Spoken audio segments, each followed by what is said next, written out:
Hey everyone, welcome to Speak Now Pro Wrestling with myself, Denise Salcedo. It is episode 8. It is now the November 18th edition, and we have so much to talk about today in the world of wrestling. Both NXT and AEW put on phenomenal shows that we had some major news coming out of those shows, and we're going to talk about all of that here tonight.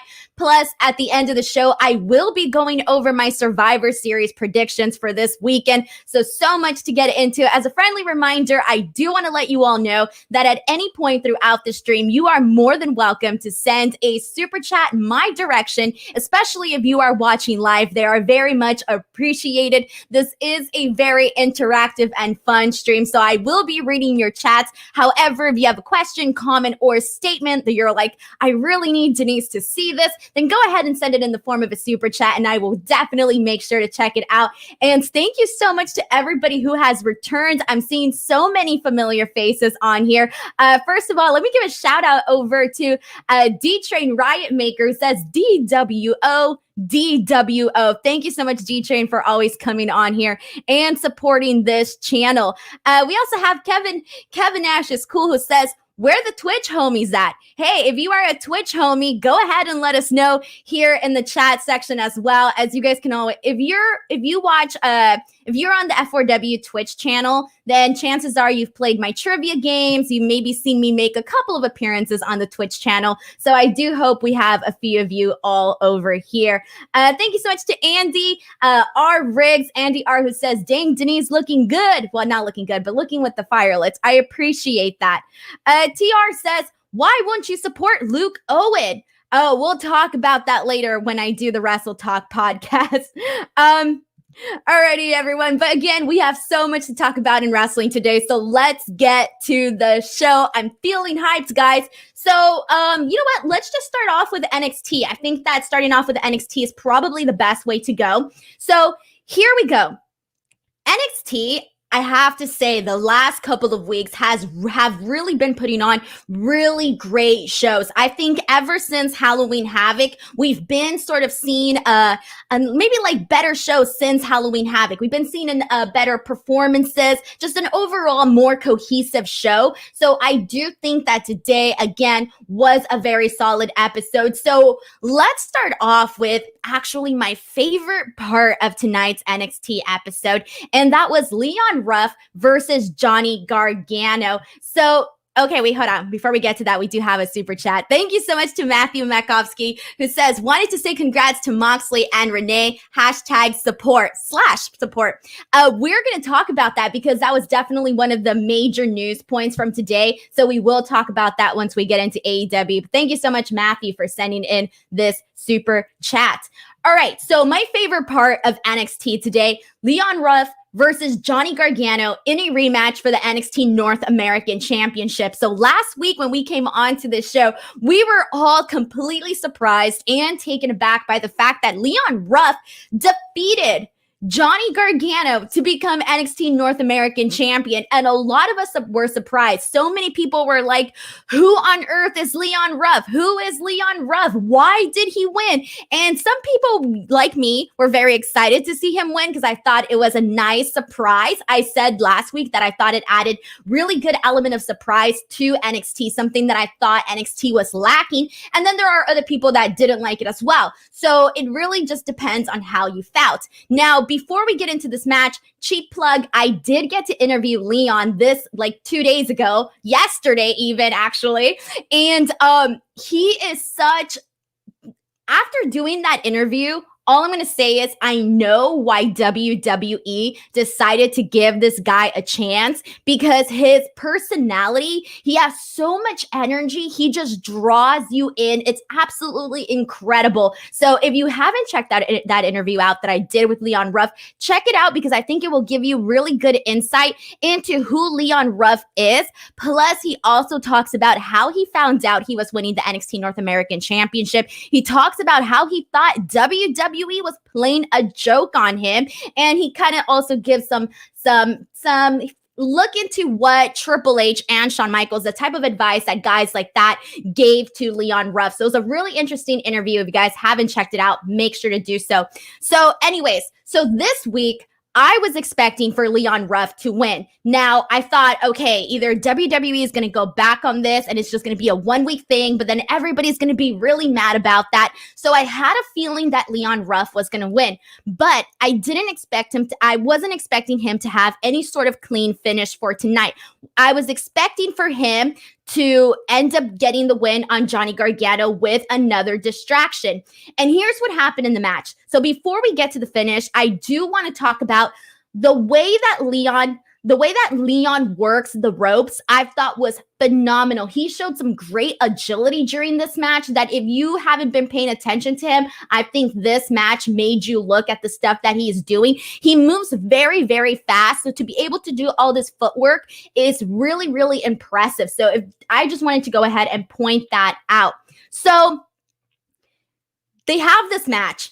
In the end, essentially, Damian Priest comes out and you think, okay, Leon Ruff is going to get the win here from Johnny Gargano just by getting a roll up and getting that quick win. Well, that's all the direction that we all thought it was going to go in, and it kind of teased it. They teased that. We did see that. However, Leon Ruff did not get the pin there. In fact, Johnny Gargano was just about to get the victory on Leon Ruff when Damian Priest pulls him out of the ring, says, "Sorry, kid," and punches him in the face in order for Johnny Gargano to win this match via disqualification, knowing very well that that Leon Ruff would remain NXT North American champion. And I gotta say, I love the way that they played all of this out. Because again, not only are they, kind of giving way with the whole, lucky rookie gimmick for Leon Ruff, but they are also helping the storyline further with Damian Priest and Johnny Gargano, because as you all know,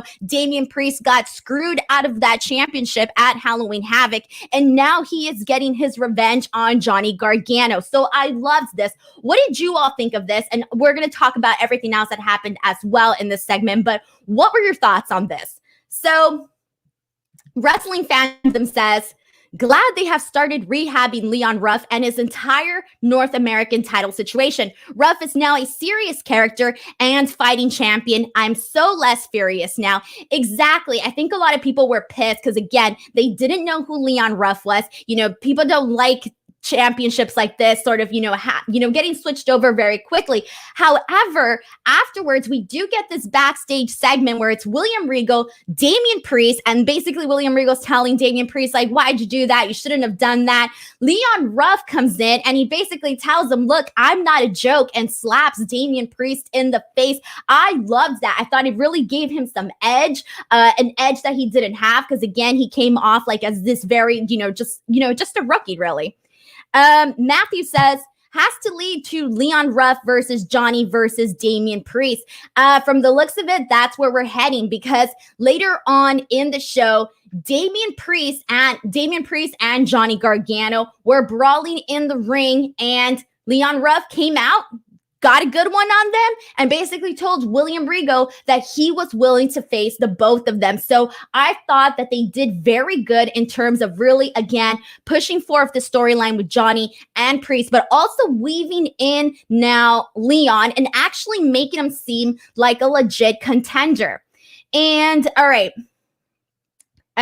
Chris DeZook says Leon got the win by DQ. All right, where are we at? And then Big Chungus says, how long do you think Ruff will remain champion?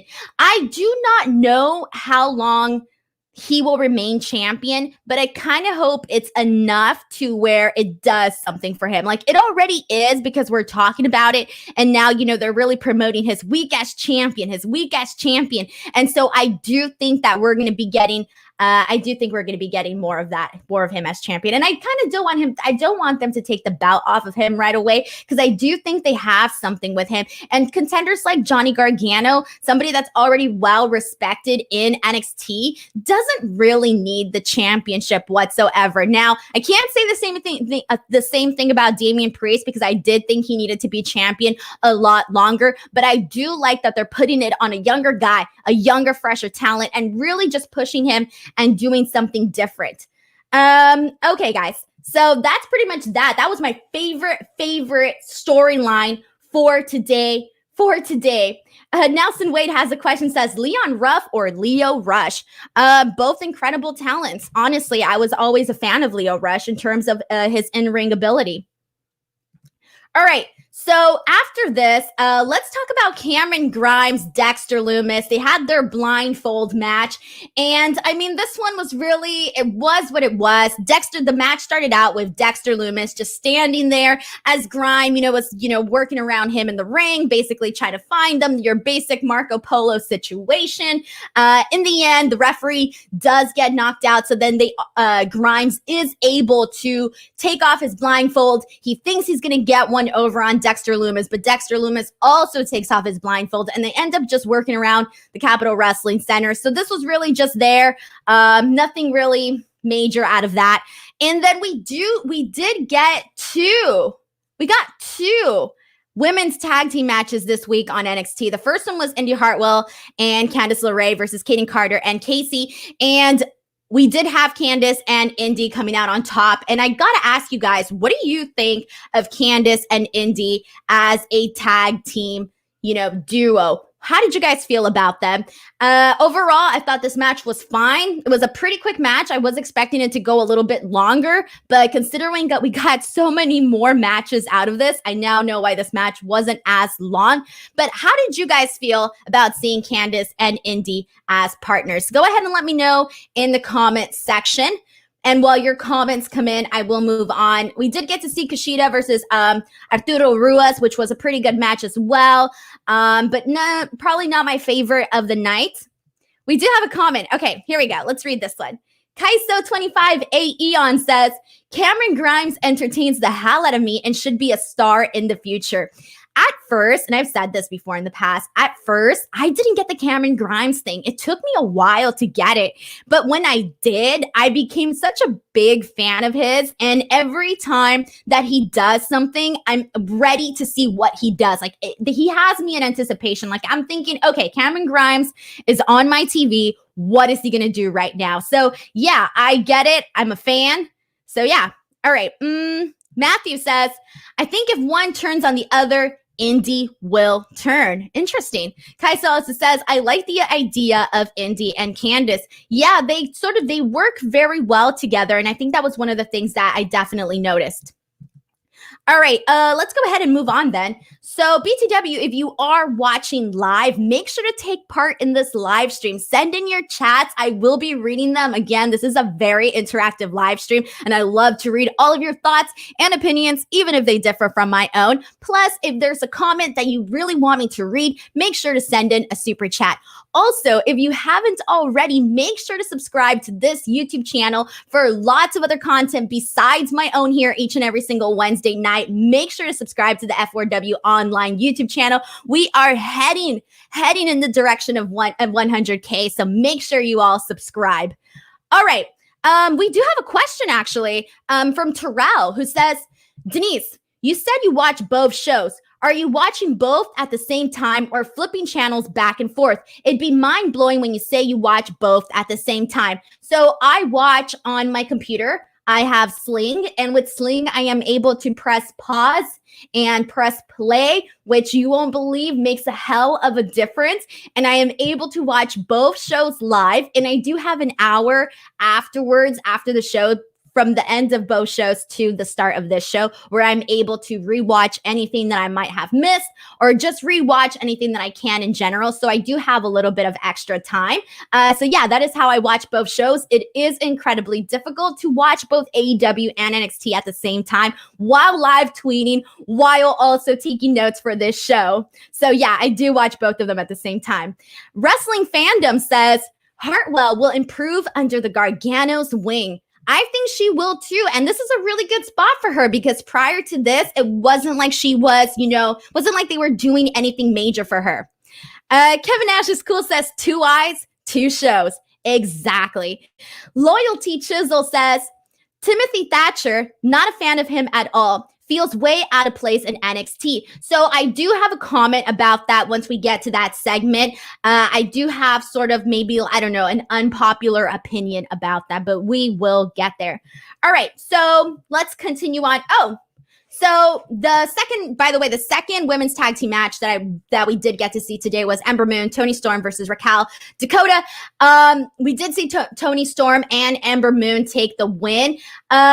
This was, again, the second women's tag team match on the show. And one of the things that I just couldn't help but to notice, and I think it's something that we all already knew, is the fact that there is so much with so many talented women on the NXT roster. It is crazy. And I like the fact that they are able to incorporate them all and give them an actual shining opportunity. That is one of the things that I think isn't executed properly on shows like Raw, where I do think that Raw sort of throws in all the women together and they sort of get all mushed in, and you're not really, taking part into each and every single person's individual story. And I do think we are getting that. That's being executed a lot better on NXT. So I will say that. So right now we were just talking about Timothy Thatcher, and so he had a great match today. Not a great match, but he had a decent match today with Gray. And the thing about Timothy Thatcher is that he is more obviously a mat technician. That is who he is.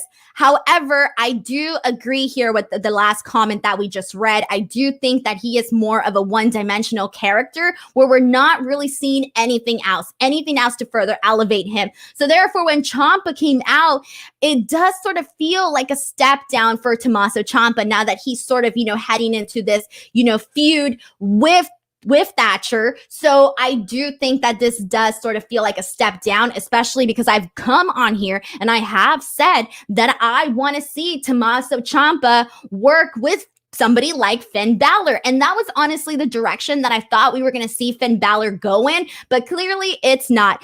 However, we do have another super chat. Thank you so much to Chris Ludek. Chris says, if Aleister Black joins AEW eventually, I think he'd pair well with Darby Allin. Your thoughts? Also, did you see the video I sent you of MJF singing Someday by Sugar Ray in high school? Okay, so second part of your question, I did not see that, so you can resend me that tweet, guys. Sorry, I miss a lot on Twitter sometimes. I try to see everyone's tweets. Also, if Aleister Black were to go to AEW, I don't necessarily think I'd want him paired up with Darby, because I think Darby is doing his own thing. And I don't like the idea of everybody having to be part of a stable, or everybody having to be part of something, or having to be connected with somebody else. I like the idea of having individualists. And one of those strong individualists on AEW is Darby Allin. So I don't think that if Aleister Black were to go to AEW, I wouldn't want to necessarily see him with Darby Allin. So that is how I feel about that. Wrestling Fandom says Ciampa versus Thatcher will kick ass. I guarantee. Gary Broad says Timothy Thatcher could have a Bruno Sammartino reign and you'd hear no complaints. Gary also says Darby is a skater and Aleister is goth. Totally different vibes, LOL. I like how we're sort of throwing them into this same box, but at the same time, you just pointed out different vibes, different guys. And Matthew also agrees with me that he is better as a loner Darby Allin. I agree.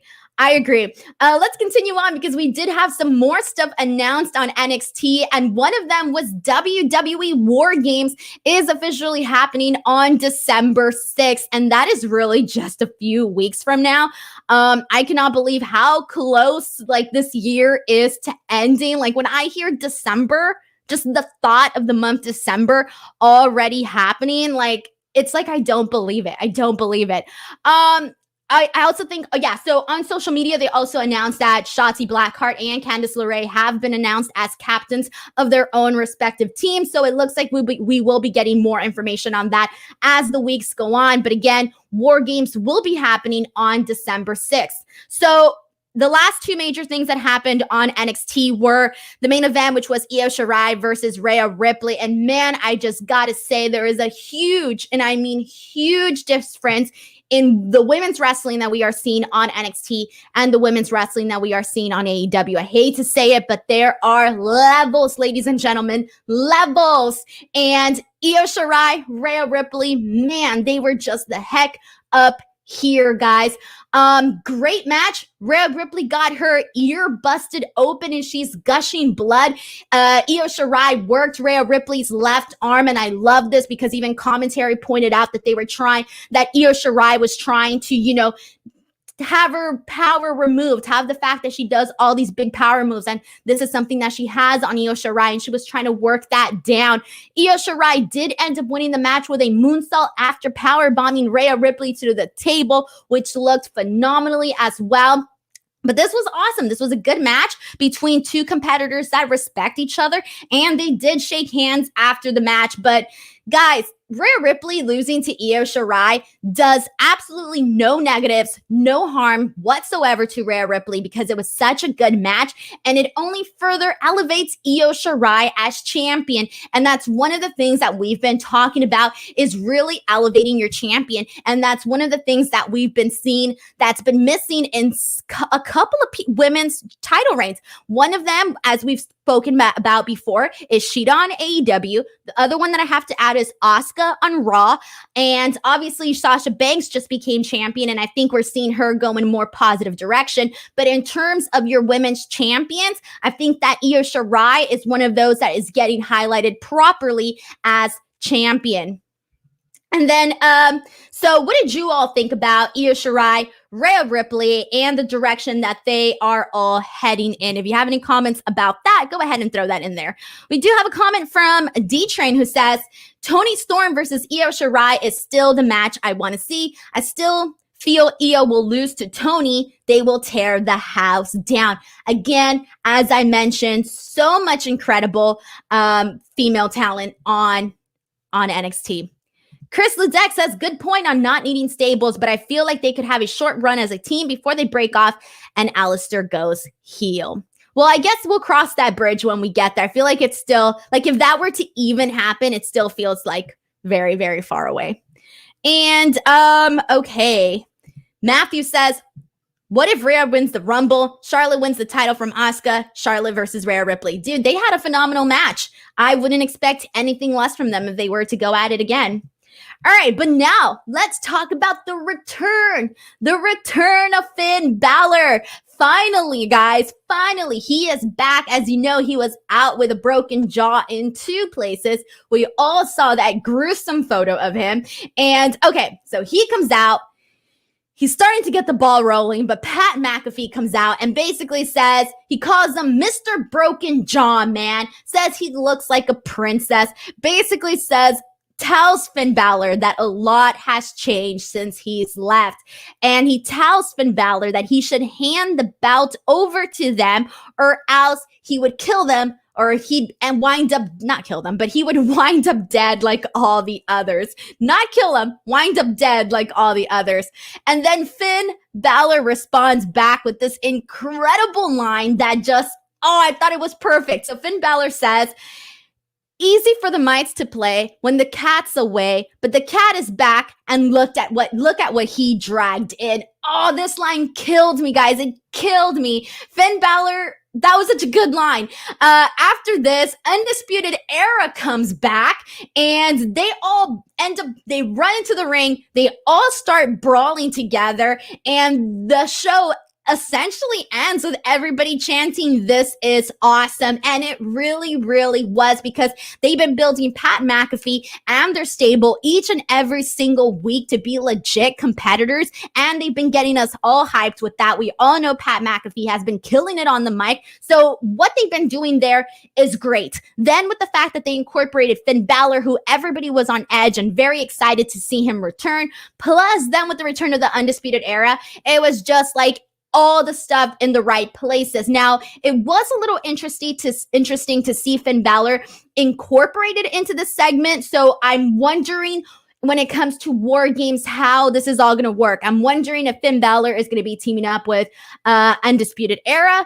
And if so, if he is teaming up with them, are they going to who is going to be the 5th guy? with Pat McAfee and his stable. So a lot of questions there in the air, but I'm sure we will get that all figured out. But overall, I really, really thought that it was a good episode of NXT and a very solid one with a lot of good things and a lot of good things that happened and a lot of really good story progression. So I'm seeing a lot of comments here. So let's see what y'all said. The Yankee Power said, haven't seen NXT, only the last segment. My God, is Pat McAfee a charisma train? Best celebrity appearance in wrestling. Pat McAfee as NXT North American Champion is something I didn't expect. I wanted. That is very interesting for you to say that, because I still haven't, necessarily pictured him as the champion. And maybe, I don't know if I'm completely there yet. But just because I like the direction in which that belt is at right now, but maybe perhaps down the future, especially because Pat McAfee is somebody that he can easily make people easily hate him. It's not hard to hate Pat McAfee because he really pulls off that natural heel. And that's something that works really well in the world of professional wrestling. And so, yeah, I agree. I think Pat McAfee is definitely a charisma train, and that's what's working. And that's why he's getting over with the fans.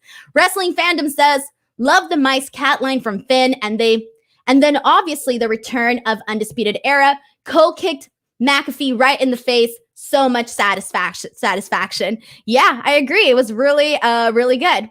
And then, all right. I'm looking through your comments. Matthew, Mac Office says, I know we are heading towards WarGames, but I want to see Dunn versus Balor so bad. Good stuff there as well. Good stuff. D-Train says, McAfee is way better than expected overall. He totally embraces being a true heel. I don't even know if he embraces it or he's just very naturally good at it. I don't know. Is there even a difference? I don't know about that. Good stuff. All right, everyone, let's get into AEW Dynamite. It's now time. So I thought a lot of really good stuff happened on this week's show. But I gotta say, I think NXT did a lot of really good stuff where I can't necessarily say that AEW was the strongest episode of the week, because I did think NXT was really good this week. Cyclops, thank you so much for sending in a super chat. He says, what the hell is happening to Boa and Zaya? I don't know. I don't even think I understand that storyline. I don't even think I understand what is happening there. But Cyclops, thank you so much for sending in a super chat. All right.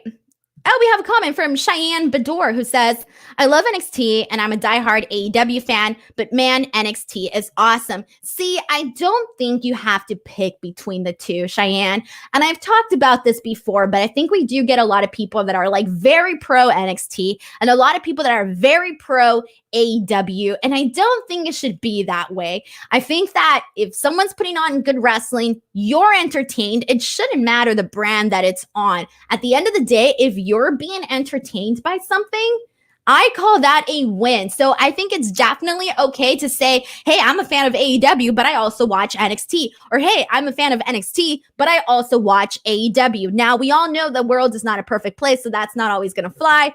But I do really think that it just doesn't really matter. Like, watch whatever you want. And then Bill Big D says, I liked NXT better tonight. Yeah, I think I have to say the same thing, Bill Big D, because I really do think that they had two very strong storylines and some really great matches that played out here tonight. All right, but that's enough of that. Let's talk about AEW Dynamite. So the opening match that had been promoted as of, I think, last week, it was Darius and Dante of Top Flight making their AEW Dynamite debut versus the Young Bucks. So first of all, I just got to say that I loved the video package that they played on AEW Dynamite tonight. The fact that they actually gave us a background on who these two guys are, because I'll be frank with you, I don't know anything about them whatsoever. So the fact that they actually told us, hey, these are who these two guys are, and, you know, showed us clips of some of the stuff that they've done in the past, I thought was very, very helpful for people like me who are watching and don't necessarily know who these guys are. I loved how in the video package they talked about how they even landed this opportunity in AEW. I thought that was really, really, really cool. And then we do have a comment that I want to read. This is from Big Chungus, who says, I mean, NXT has the backing of WWE production companies. AEW does not have that. Also, it shouldn't matter what brand you support. Well, WCW crumbled, and we do not get to hear those WCW loving people anymore. First of all, I do think there is a correction that I have to make. So yes, NXT does have WWE production, but AEW is owned by the Khans, and the Khans have a lot of money. So they're perfectly fine on being able to get whatever production they want. And so yeah.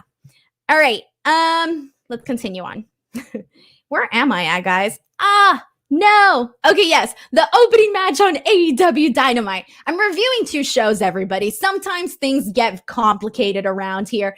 But so Top Flight, they had a good match. This was a good, decent first debut match. It was perfectly fine. However, I do think that I wouldn't say that I saw something completely unique and different from them. I just thought that they were a fine and good tag team. I do think, though, that they need more work in terms of character-wise. I thought they needed a little bit more to actually connect with the audience, a little bit more personality, more charisma, more of the, hey, I'm a superstar persona vibe. And I get it. They're still a little green on that end, but I would have liked to see that a little bit more from them. They got the moves down. That's all fine and dandy. But yeah, good stuff overall. I thought it was a good debut. Queso says Top Flight was awesome. And any other Top Flight comments? Okay. Wrestling Fandom says Top Flight, we're elevated and losing. Bucks are already showcasing new talent in their tag team title reign. Yep, it was fine. It was a fine match. All right, let's get into Inner Circle goes to Las Vegas. So I gotta say, I feel like I need to win something. Like I should get some sort of award. So I sent out a tweet last week basically saying, okay, because Inner Circle is going to Las Vegas, they should definitely do a spoof of The Hangover. And guess what? They did it, guys. They did my idea. I'm the mastermind behind it. I need some sort of award. They did it, and I was so proud. So essentially, we saw highlights of their trip in Las Vegas. Jericho and MJF get competitive in the bar with the way they order their drinks, and I don't drink alcohol whatsoever, so I didn't know what drink was going to come next, that they were trying to up one another. And then we saw the appearance, a cameo by Conan, which was so freaking cool because I did not expect that. And at this point, Conan works for like every company like there is. So to see him appear on AEW, I just thought was pretty awesome. So they do the Hangover spoof, and they basically they're on top of a roof from the looks of it. They get drunk and all of that. Then they all wake up and they have no idea what happened. Sammy's apparently married, or he was like in a fountain. He was like in something. And then MJF has writing all over his face. They find chickens all over. They hang out with Elvis. I mean, it was just a mess. So I'm happy that they did my idea. So I'm just going to take credit for that. Just kidding. All right. What did you guys all think about this? All right. Cobra Kai says Hager came out of that limo looking legit geeked. What does that mean? Legit geeked. Wait, I don't think I understand that reference. All right. Oh, I'm embarrassed. All right, moving on. Abhinav Tiramala says, Jake and Wardlow had the best lines of the whole segment. Big Chungus says, AEW watches F4W. I would not be surprised if they secretly took your idea. Right? Oh my God, imagine they took my idea. They should put me in the credits. Idea, concept, Denise Salcedo. But I mean, really, you think Las Vegas, I think The Hangover. That's just what immediately pops into my head. Matthew says, inevitably, Hager versus Wardlow will eventually happen. D-Train Riotmaker asks, Denise part of AEW writing team confirmed? Possibly. Possibly. And all right, I'm going through. Oh, we have so many comments on this. All right. Brian says Hager and Wardlow staring at each other the entire time made the Vegas segment even better. Looks from the sounds of your comments, they were the highlight of this. Tanol says, I like the way MJF switched cards with Sammy at the blackjack table. And by the way, I loved MJF's purple blazer suit. I mean, if I could find that in my size tailored to me, I would wear that. Torstein says, Elvis still living? Yeah, there are so many Elvis impersonators in Las Vegas. It's wild, guys. If you've never been to Vegas, Vegas is it's an experience. It's really an experience. Michael Hellman says, it was nice to see a brief LAX reunion. Exactly. And by the way, I have talked about I did an interview with Conan recently where you can check it out on my YouTube channel, which you can find the link in the description box of this video. And we talk about AEW. Like, he is those guys that watches everything, watches every single product, and is very, very knowledgeable about wrestling and the wrestling business, and gives everything, says everything the way it is, like no BS. He gives his real opinion. And so it is really cool to sort of, see him on there. Cobra Kai says, Sammy has 3 wives now. Watch out. Dika Slick says, Conan is the Denise of wrestling promotions. He works everywhere. Dude, Conan is awesome. All right, where do I continue on? All right, I'm going through your comments here. Sorry, guys. And I saw, Tanol says geeked equals huge. Okay, I did not know that. Kevin Nash is cool says, Denise is on the AEW payroll. Yeah, and that paycheck hasn't came in yet. What the hell, guys? What the hell? I'm here giving ideas and my paycheck hasn't even kicked in? God, I have children. Just kidding. I don't have children. I just felt like throwing in a joke. All right, the joke sucked. Let's move on. All right. Tanel says, I guess we all took it to mean different things. Oh, the term geeked. All right, yeah, because I took it as something totally different. And Tanol says, I watched the Conan interview when you plugged it a few weeks ago. Worth the view if you haven't seen it. Wow, people actually watch what I plug. This is great. Thank you so much, Tanol, for saying that. And from the looks of it, you guys all really did have a different opinion of what that term geeked means. All right. Gary Brar says, I don't get why you'd expect MJF to turn the inner circle immediately. We need a few months of these segments. It's gold. Dude, yeah, I think you're right on this. I think the fact that we're not seeing a turn or anything like that, and that was my original prediction. I have said that, but that's obviously not happening. But I don't have anything bad to say about that, because I think it's pretty exciting that we get to see all of these funny segments, and I hope to continue seeing stuff like this. See, I'm a fan of stuff like this. I'm a fan of doing stuff that you don't expect. So, like, I didn't mind when they did the whole, dinner debonair, and they had this whole musical. I think stuff like that is pretty fun. All right. Moving on, everybody. Okay. This is it, guys. We're here. This is like one of the big moments that everybody was talking about. So, as I mentioned earlier, I watch both NXT and AEW at the same time, and I tweet and I take my notes and all of that stuff, right? So there are times where I'm listening to promos, but I'm, watching a match, but I'm still listening to the promo, and I hear Moxley, he's cutting his promo on Kenny Omega, and then all of a sudden I hear, and my wife's pregnant at home, and I'm thinking, what? I turn back and I'm thinking, did I hear that right? Like, what's happening here? And then, like, in my mind, I did a fact check. I was like, okay, I'm watching Jon Moxley on the screen. His wife is Renee Young. He just said his wife is at home pregnant. That means his wife, Renee Young, is pregnant. It's so dumb that I had to go through this whole process in my brain, but that's literally how surprised and taken aback I was by this, especially because I did not see it coming. And I didn't expect an announcement like that to just be thrown into, just your every week promo. I wasn't expecting it. So guys, I gotta say this. I am so happy for Renee. She's having a baby. She's gonna be a mom. Dude, this is it. Like, that's awesome.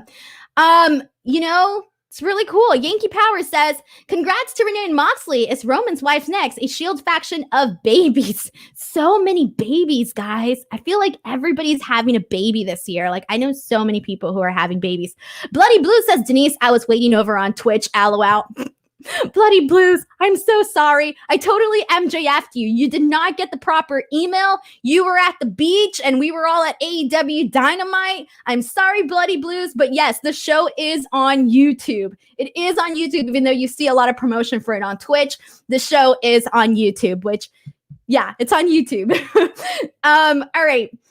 And I'm okay. Matthew Makovsky says, he slipped it in, you could say. Matthew, God, that is terribly, terribly naughty. Tunel says, let's start the show right away with a good announcement. See what I did there? Yeah, I see what you did there. And D-Train says, one of the strangest way to announce to the world your wife is pregnant out of nowhere. Yeah, it took me by surprise. But you know what, though? Immediately, everyone was tweeting about it. And you know what that does? That drives up Twitter engagement. More people talking about AEW Dynamite. And now people are going to be like, you know what? You never know what you can expect on Dynamite. Crazy stuff, mimosas, Las Vegas trips, musicals, and now pregnancy announcements. Although we did get to see that on Raw as well, too. All right. Austin NY28 says, Denise, I went through the same process when Moxley mentioned his wife's pregnancy. Thank you, Austin. I'm not alone. Our Rig says, congrats to Moxley / Youngs. And Big Chungus says, now people are going to chide Moxley in contract signings with him not pulling out. Good job. Oh, you guys and all the dirty jokes. Come on now. This is a PG stream. Well, actually, I don't even know if it's a PG stream. So let's ignore what I just said. Alrighty, everyone. So there you go. Renee Young is pregnant and she's doing a lot. She's doing her podcast. She's doing her cooking show. Just a friendly reminder that women can be mothers and have careers too, everyone. Friendly reminder, because a lot of people don't know that. All right, let's move on, everybody. Let's see. We did see Orange Cassidy versus Kip Sabian. This was fine. This was an okay match. Nothing that I thought was extra, special or out of the ordinary or anything like that. After this match, we did see Miro coming in with this full-on, run, like he was on Powerhouse Baywatch, came out and, just attacked Cassidy, practically beheaded him. Best Friends came out to help, but they were too late, and that was the end of that. This was fine. I wasn't really completely wowed away by this. So we did go on to the Kenny Omega, John Moxley contract signing, because as you all know, we are getting Kenny Omega, John Moxley in a couple of weeks. And I just got to put over Kenny Omega's entrance here tonight because he had Justin Roberts. As you all know, he's been doing that very, very lengthy intro where they announce all of his accomplishments. And he's talking about how, like John Moxley, he too is a PWI 500 #1. And unlike John Moxley, he is a Wrestling Observer Hall of Famer.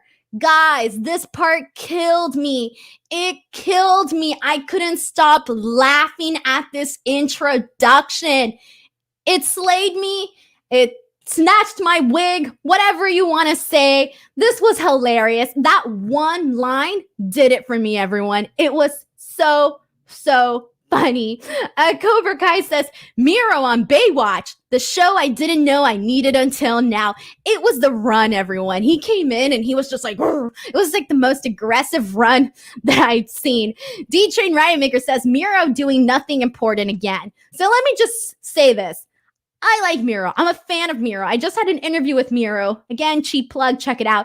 We're both Swifties, all right? I can't talk smack on any Swifties, but I do have to agree with your statement, D-Train Riot Maker. I have to agree that the Miro run isn't what I expected. The Miro AEW run is not what I expected. And it pains me to say that. It pains me. Mike Montel says, I was so impressed with how fast Miro was. Dude, me too. Dude, either go into, I don't even know. Okay, I'm going to move on, guys. I'm just coming up with dumb stuff now to say. All right, Haj Gulashi says Miro is agile AF. F. Yeah, that's for sure. Tanol says, that's the opposite of Baywatch. Baywatch is slow motion run. Yeah, you're right. I never saw Baywatch. I just know the entrance or like the running, but you get me. It was an impressive run. So even if it was fast, it was still impressive. Matthew Makovsky says, I wonder if the pregnancy announcement changes the result of that match. Congrats on becoming a father. Here's your title back. All right. So, okay. Oh, wait, hold on. Mahir says, you love AEW and NXT too much, LOL. You know what, Mahir? Imagine if I didn't, though. If I didn't love what I was watching on TV and then I had to come on here and talk about it. Can you imagine how, like, I would just be sitting here like, yeah, guys, so this happened on NXT. It was great. Yeah, okay. I don't know. Alrighty, everyone. Let's move on here. Okay. Oh, wait, no, I haven't even talked about this yet. Okay, so Kenny Omega, Jon Moxley, contract signing. The entrance was hilarious. It killed me, blah, blah, blah. But Jon Moxley didn't end up coming out. So he was attacked backstage, bloody nose, on the ground, laid out, unconscious. And all I got to say is this. Who on earth, who is savage enough to attack a man after he had just announced to the entire world that he is a father?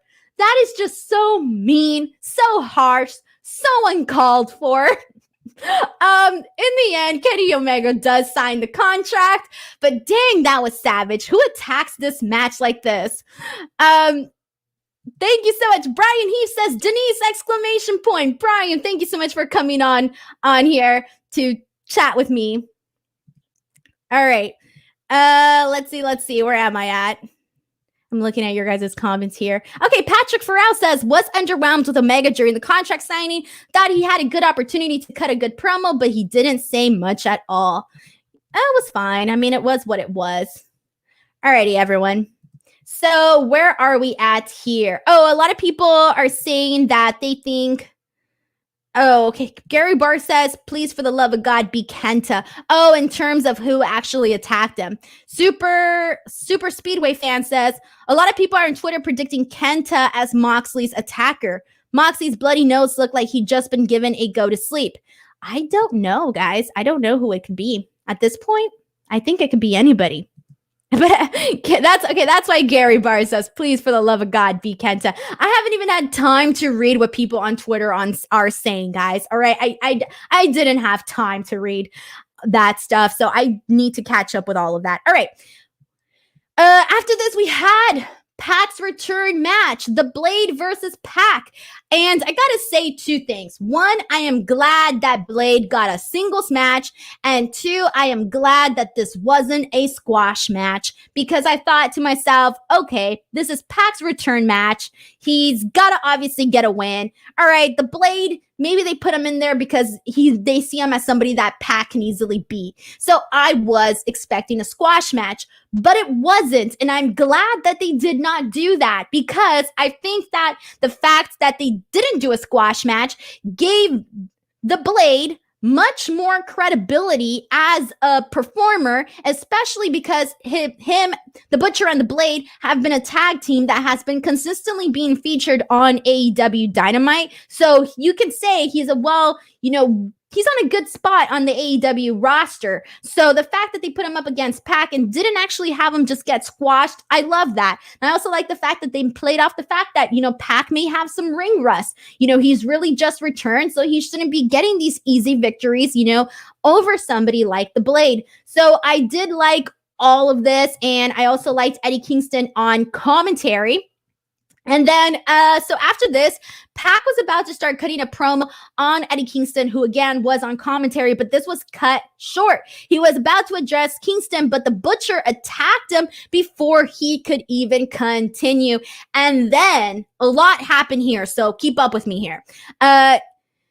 Kingston, the Butcher, and the Blade were all holding Pac down. Then Phoenix came to Pac's rescue, therefore turning on Kingston and realigning himself with Pac. Then Penta came out and also turn on Kingston after there was this tease where you didn't really know what he was going to do. He came out with a chair. You didn't know if he was going to, hit Phoenix in the face with it or hit Kingston in the face with it. You didn't know what was going to happen. So the Death Triangle is back, ladies and gentlemen. And I like this because now Phoenix and Penta are going to shine so much more and stand out so much more with Pac versus instead of the fact that they're now separated benefits them instead of them all being in one giant super stable where, not every guy is necessarily, shining bright. So I like this. I like the direction that they're going with this, and I'm a fan of it. All right. Okay. Tanul says, so happy about the Death Triangle reformation, as I mentioned in this room last week. Yeah, we talked about this last week, and now we are definitely seeing it happen. John McDonald says, blade is sound as a pound. I like the rhyming. And okay, Brandon Charles says he thinks the person that attacked Jon Moxley was Lance Archer. He put Archer is that savage. Yeah, probably. I think that, what? I did read a couple people on Twitter saying that that's who they thought as well. But who knows? All right. And yeah. Triángulo de la Muerte. Exactly. Gary Barr says AEW has to be listening to Denise. Lucha Brothers got their shine. Santana Ortiz killed it in Vegas and Brian Cage got that main event win. Hey, if anybody here from AEW is watching, continue to push Santana and Ortiz and the Lucha Brothers. You heard it here first, guys. Oh, I should have probably put more demands in, though, shouldn't I? But I can't think right now. All right, let's move on, everybody. So, okay, here we go. We had this backstage altercation, and I didn't really care for this. So basically, it was this very quick Jade Cargill, who just got signed to AEW, signed a multi-year deal. She's very, very tall, by the way, and I just really noticed it in this backstage segment. She has her foot on Brandy's arm. Brandy's arm, I think it was in a chair, and she's stomping her. There's this backstage commotion. They rip her apart from her. I really didn't care much for this, guys. This didn't really have my interest whatsoever. So I'm a little bit, I don't really have much to say about this one. And Christian Valero says, ¿hablas español? Sí, yo hablo español. Okay. And, all right, I'm going through your comments here. Tanel says, anyone else disappointed that Nyla and Vicky were essentially Jade's bodyguards? Dude, I don't know. John McDonald says, I see a lot in Jade. She has a very athletic look. Obviously, I want to see her in the ring. We'll see that eventually. In terms of the promo she cut, I said this last week that I didn't really think that it was that great. But again, I was really just judging her off of one thing. I did really think that Brandy totally outshined her, though, last week in terms of promo skills. And then Bill's Mafia says, finally getting women's storylines at least. I guess. But shouldn't you be highlighting your champion? Isn't that like the main thing you should be doing? I think so. All right. Where am I, everybody? Okay, here we go. Speaking of the women, we had the NWA women's match, Thunder Rosa versus Serena Deeb. Serena Deeb did end up winning. This match was okay. It was fine. I didn't think it was great or phenomenal or anything like that. The interference when Britt Baker came out, I do think should have led to the finish. The fact that this match went on and there were still near falls, in my opinion, hurts Thunder Rosa. Because to be honest, there isn't that much upside to Serena compared to Thunder Rosa, who really came in with all of this, hype and momentum behind her. I think she should be the one that is, really in focus, really winning matches, and being a main focal point here. People want to see Thunder Rosa. After this, we do see Thunder Rosa and Britt brawl afterwards. And here's my thing too. And I know that they announced Anna Jay versus Shida next week for the title. If they're not going to put any sort of focus on Shida as the champion at this point, they should just take the belt off of her and give it to, I don't know, Britt Baker or somebody. Because the point is that they are devaluing that AEW Women's Championship by not even putting any sort of focus on it. I mean, if you're somebody who doesn't watch AEW regularly and you just tune in, you would have no idea who the AEW Women's Champion is, because she is not necessarily highlighted whatsoever, and that's a real shame. So that, I do have to say that. Tunol says, highlighting your championship. Britt versus Thunder Rosa is a bigger program than either champ has. Do either have a program? I mean, they definitely been highlighting that NWA Women's Championship a whole lot more, and I mean, I'm really personally not a fan of it. Essie Hansel says, Brandy is a MO of a face. She can't be a heel. It's not her. And Mike Montel says, I absolutely love Thunder Rosa. I can see her leading the entire division, maybe as double champ. Do you want to have a double champion? What's the point? Do you? I don't know. You guys tell me, because I would prefer her just to be AEW Women's Championship and just have this whole NWA thing just kind of go away. Go away. Just go away. All right. We have a super chat. Yay. Thank you so much to Gotham Guy. Gotham Guy, thank you for this very kind super chat. Gotham Guy says, love Thunder Rosa, but AEW doesn't sleep on Penelope Ford. Her match against Shida surprised everyone. Personally, I feel that Britt Baker should feud with her instead. Ford can be the Shawn Michaels to Baker's Bret Hart. I just think at this point, somebody should be the focal point. I don't care if it's Thunder Rosa, if it's Shida, Penelope Ford, Britt Baker. I don't care. I just want to have somebody that is actually treated like a champion. If you're going to tell me, hey, Denise, you're going to be champion of our roster, I'm going to be like, yeah, I get all the TV time.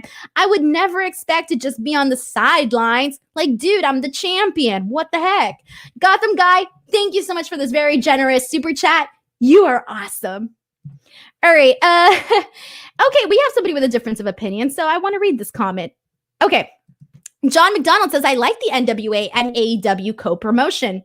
Do you guys like the NWA AEW co-promotion? Let us know in the comments section.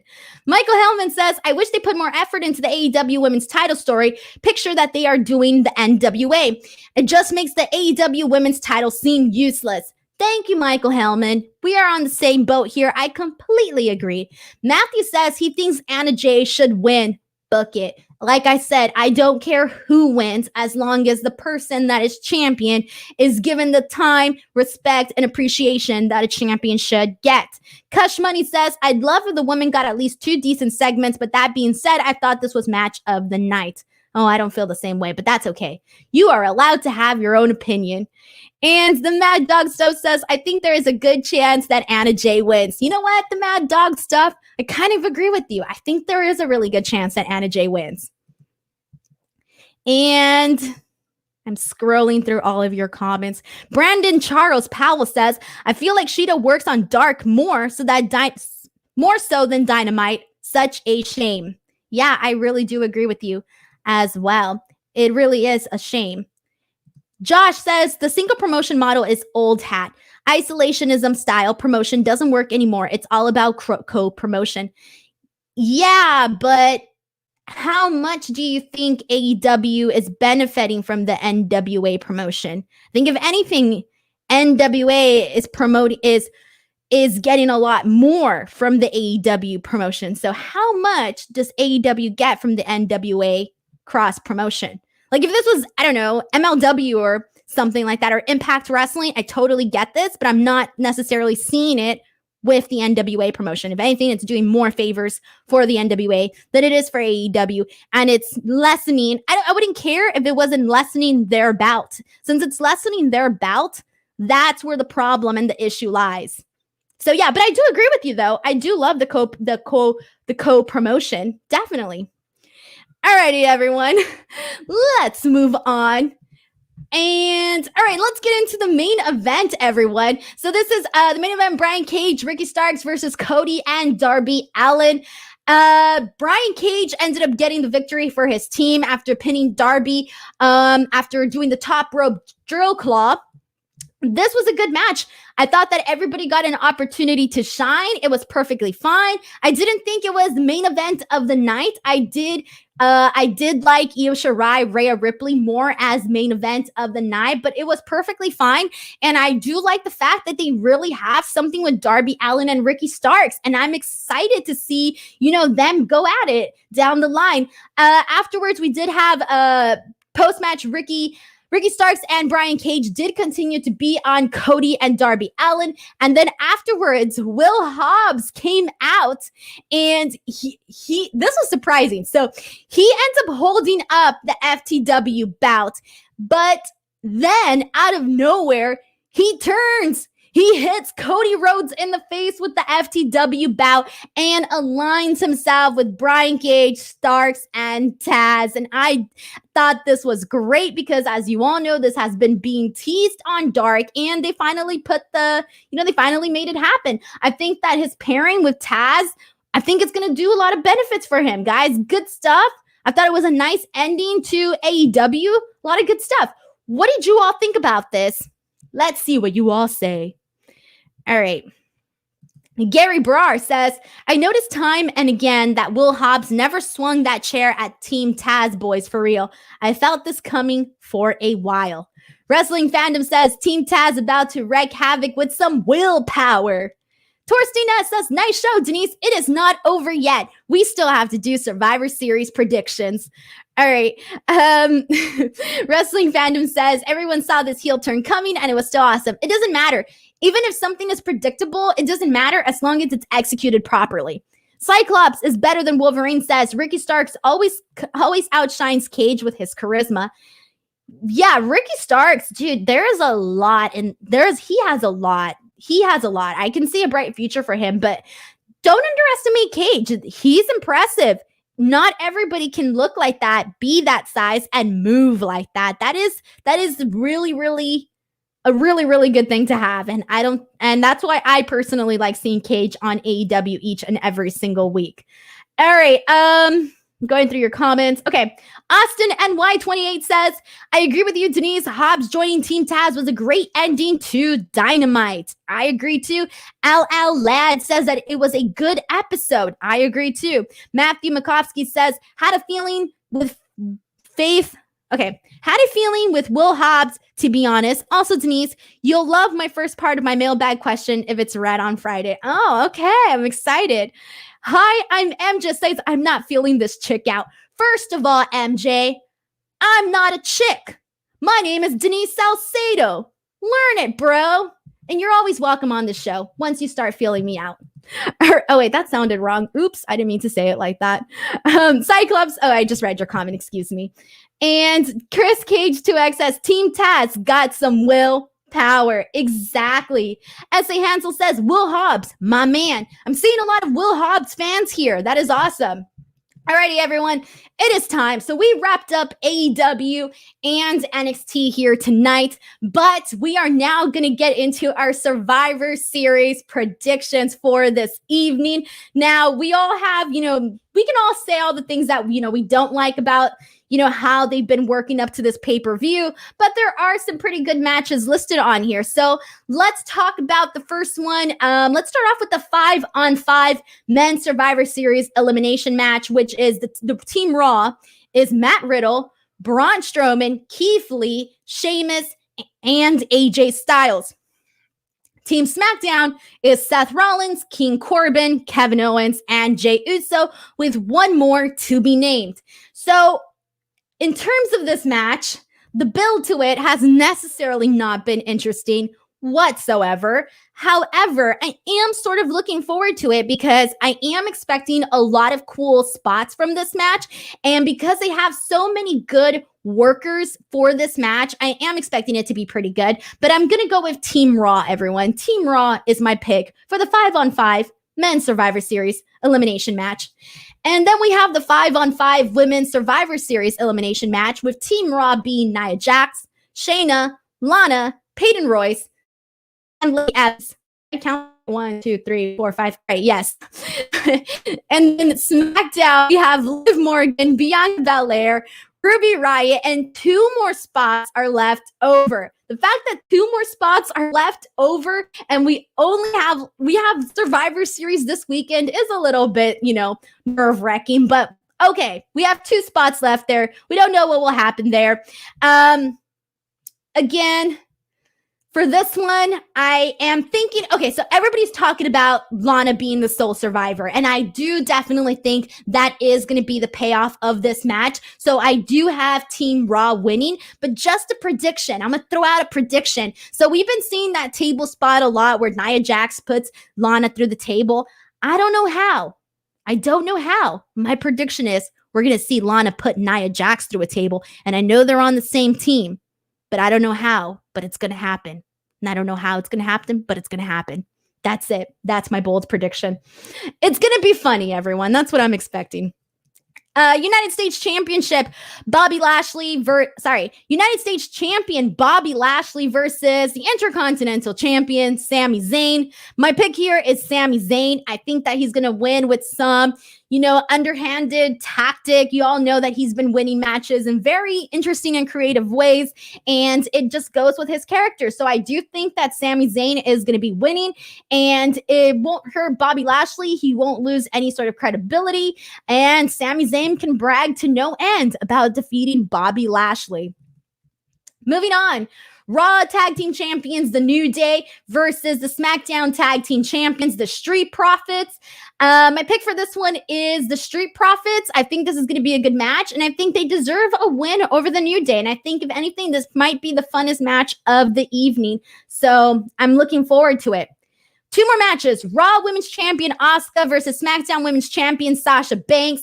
Definitely Sasha Banks to win this match. I think this would be a great win for her to get one over on Asuka. Sadly, Asuka's reign as Women's Champion, as I said, has not been good. She hasn't really been, treated like a champion. She hasn't had any really good feuds. So I think it's easy to forget that she's the Raw Women's Champion, which is very unfortunate for Asuka because she has so much talent. So with that being said, I definitely think that Sasha Banks is winning this one. And lastly, we have the WWE Champion, Drew McIntyre versus the Universal Champion, Roman Reigns. For this one, definitely Roman Reigns. He's obviously on a whole other level. Again, levels, guys. He's on another level. And I do have to say that I do think matches like the champion versus the champion match should be a bigger deal. I don't like the fact that it's necessarily just thrown together. I think that should have had a bigger build to this.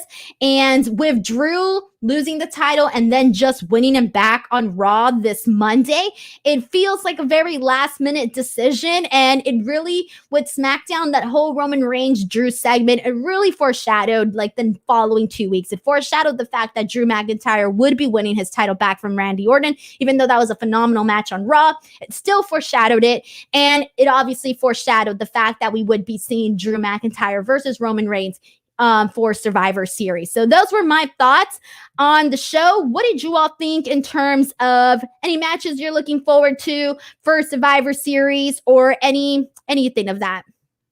All right, I'm looking through your comments. Corey Thomas says, again, why is Survivor Series so pointless? I'm more interested in the infotainment coverage and reviews. Corey, thank you so much for selecting my show to be one of those shows that you go to for your infotainment. Yeah, I agree. And I think this is something that I think we can all agree on, the fact that Survivor Series definitely needs a whole lot more stakes. It definitely needs that. Matthew says, I wouldn't be surprised if Murphy beats Seth and can't compete, then Murphy and Ray replaces and gets added. Oh, God. Oh, what a mess. What a mess on that one. And okay, I'm going through the rest of it. Slam and Sammy Joe says, Lana picking up Nia? Look, Slam and Sammy Joe, I said I didn't know how it was going to happen, but I'm expecting it to happen. All right, I don't know how that's going to happen, but it's just something that I think we'll see. And Mahir says Lashley's going to kill him. You think Lashley's going to kill Sami Zayn? No, I'm team Sami Zayn on this one. Cyclops, thank you so much for another super chat. Cyclops says, this match seems like a varsity versus JV match. LOL, unfortunately. Corey Thomas says, Drew ain't winning this match. And, oh, thank you, Mahir. Thank you so much for asking this. He says, what's your prediction on Taker's farewell? I can't I don't see it as a farewell, guys. I really don't. I don't really feel like he's retiring. Doesn't feel real. I'm sorry. I won't believe it till I see it. So those are my thoughts on Taker's farewell. I think it's going to, I just can't see him retiring. And I mean, I don't know if you guys watched The Last Ride, but even The Last Ride, he talked about this. He talked about the fact that he really doesn't know when he's really retiring. And, you know, he goes through this whole cycle of saying that he's done with the company, but then he gets that call from Vince and he can't say no. So then he works really hard, gets to that WrestleMania match, and yeah, he always comes back. So it's really hard for me to see it as a farewell. Like I almost really don't believe it. And I don't know if you guys feel the same way, but that's just how I feel. All right. Anything else? I think that's pretty much that. Okay, so if you enjoyed this show, everyone, again, please give this video a like, subscribe to the F4W Online YouTube channel, and if you haven't already, please hit me up on Twitter or on Instagram at _Salcedo. I am very, very active on Twitter, so you guys can always see me tweeting about the shows and all of that. Now, I know I already plugged this in at the top of the show, but I need to plug it in again. I do have an interview with Leon Ruff on my YouTube channel. Again, you can find the link in the description box below. Check that interview out. I think you guys would get a really good insight to who Leon Ruff really is, his personality. I think you guys will really enjoy this one, so please check it out. Also, if you enjoyed this show, share the word, tell your friends, tell everyone to watch this show. Other than that, that's it. I will be back here next week for another Speak Now Pro Wrestling with myself. So again, make sure to subscribe.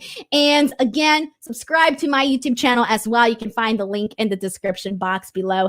Take care, everyone. Have an awesome night, and I will see you guys next week. Bye, everyone. Take care.